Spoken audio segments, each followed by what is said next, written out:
طلع البدر علينا من ثنيات الوداع وجب الشمس علينا ما دعا لله ما دعا لله. Although white moon rose over us from the valley of Wada, and we owe it to show gratefulness, where the call is to Allah, where the call is to Allah. And I'm sure probably some of you have heard this story before, so I apologise. I'd lit a candle, I had the window open, I had the curtains drawn, I was trying to get that really spiritual feeling. It was a nice summer night in Melbourne, as summer as it can get in Melbourne. And I was sitting there thinking, this is it, this is the night. I'd been, investigating all the spiritual proofs, all the scientific proofs about the fact that the mountains are the peaks, about, how the embryo develops inside, the woman, all these amazing proofs, but I still needed that little push. It's like I was on the edge of a cliff, I was ready to jump, I just needed a push. So I was sitting there, it was very quiet. I was reading Quran, I stopped. I said, Allah, this is my moment. This is the time I'm about to jump into Islam. All I need is just a sign. Just a little sign, nothing huge, maybe a bolt of lightning. Maybe half the house could fall down or something, just small. Small for you, man. You created the earth, come on. So I sat there. I was waiting for the candle to start lighting up to 4 metres high like in the movies. And I go, okay, go. And subhanAllah, nothing. Absolutely nothing happened. I was really disappointed, to be honest. So I sat there and I said, Allah, this is your chance. I'm here. I'm not going nowhere. I'll give you another chance. Okay, maybe you're busy. I know it's daytime over the other side of the world. There's a whole lot of stuff going on. Maybe this time it could just be like a car backfiring. Something small. All right, half the house, the candle. Let's forget that. A bird could fart outside. I don't care. Just anything. So I said, okay, go. And subhanAllah, absolutely nothing happened. And I mean, I couldn't have even said, oh, that was it. That creep just then in the wall, that was it. Absolutely nothing happened. I was really disappointed. I was gutted. I was sitting there thinking, this is it, this was my last chance, Islam, and I haven't found it.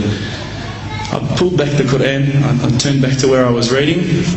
SubhanAllah, the very next verse on the next page, for those of you who ask for signs, have we not shown you enough already? Look around you, look at the stars, look at the sun, look at water. These are the signs for the people of knowledge. SubhanAllah.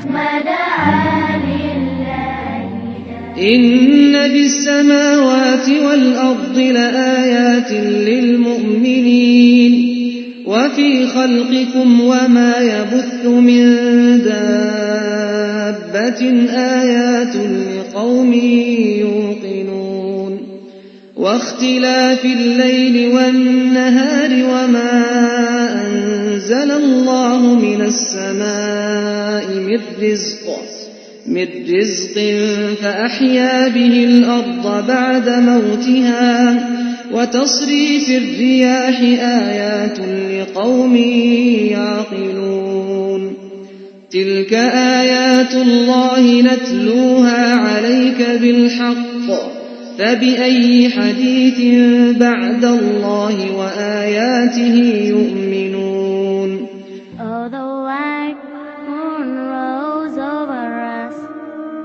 From the valley threw the doona over my head and I pretended I was asleep. I was that scared because I couldn't believe how arrogant I'd been to want my own specific sign when all the signs had been there for me all along. The fact that we have this world, the fact that there is this creation, these are the signs for all of us. The next day I decided this is it, I'm becoming a Muslim. I've been investigating Islam now for probably about 6 months, to be honest. I went in and I said to myself, this is it, I'm going to make shahada. I had no idea what I had to say, I had no idea what the words were. It was probably close to Isha prayer, so it would have been, 7, 8 o'clock at night. I went in and I couldn't believe it, there was about 1,000 people at the mosque.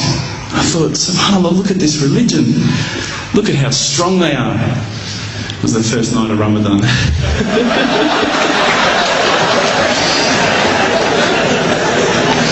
Ramadan Muslims. So I sat there and I was very nervous, I must admit. I got up and this person's going to me, you got to say these words, bro, ashhadu. I'm going, what? Ash what?